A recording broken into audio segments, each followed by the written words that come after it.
बांकीपुर विधानसभा उपचुनाव जैसे जैसे आगे बढ़ रहा है, प्रशांत किशोर का चुनावी जोड़ तोड़ का एजेंडा सेट भी होने लगा है।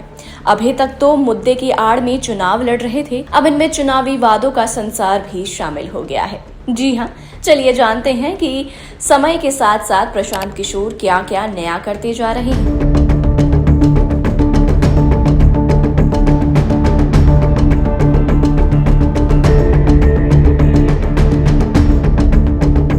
नमस्कार, मैं हूं आप सभी के साथ कृतिका और आप देख रहे हैं डायनामाइट न्यूज। प्रशांत किशोर तीसरी कसम ही नहीं, वादों का संसार भी खड़ा करने लगे हैं।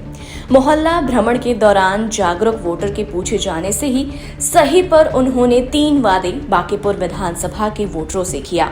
उन्होंने कहा कि बांकीपुर की जनता मुझे चुनाव जिताती है तो उनके लिए 3 काम करूंगा। दरअसल जनसुराज के प्रत्याशी प्रशांत किशोर ने कहा कि विधायक से जुड़ी जो भी योजना होगी उसमें जो भ्रष्टाचार है उसे 0 कर देंगे। नाली, गली, जल जमाव और पार्क आदि को लेकर जो भी परेशानी होगी खत्म हो जाएगी। इतना पैसा विधायक को मिलता है पर चोरी हो रहा है, मेरे आने से ये सब सही होगा। दूसरा, आपकी आवाज बनूंगा।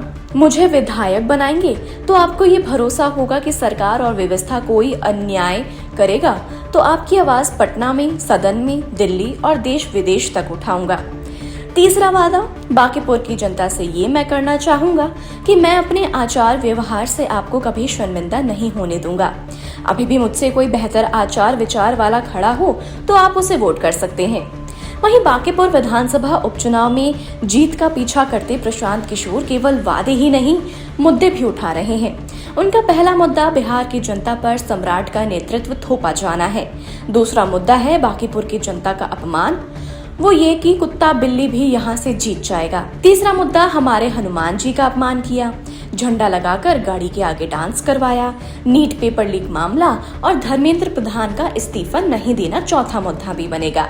और ये मुद्दे बीजेपी उम्मीदवार के हार के कारण बन सकते हैं।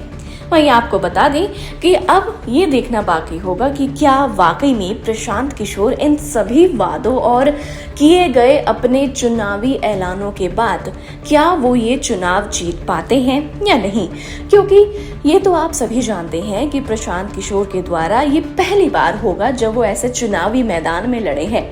हाँ, वो अलग बात है कि वो पहले से कई लोगों को सपोर्ट करते आए हैं।